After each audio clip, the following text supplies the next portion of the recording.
Scratch Junior 5-minute challenge. Draw Ditto.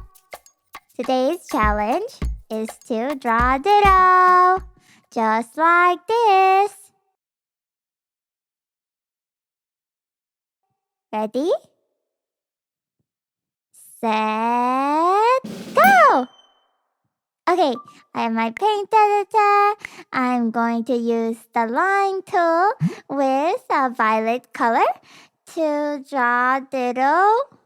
Squiggle, squiggle here. Another squiggle, squiggle here. Another one, and the last one. Ta-da! Okay, paint bucket tool now and color it in. And now for the eyes, I'm going to use the circle tool and go boop, boop 2 times.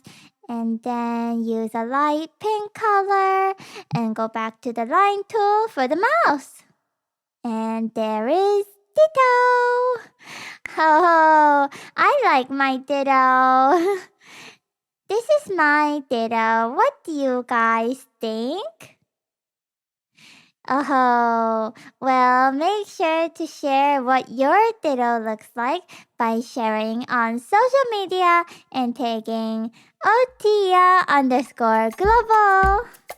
And thank you for joining me in today's challenge. I'll see you in the next challenge. Bye-bye!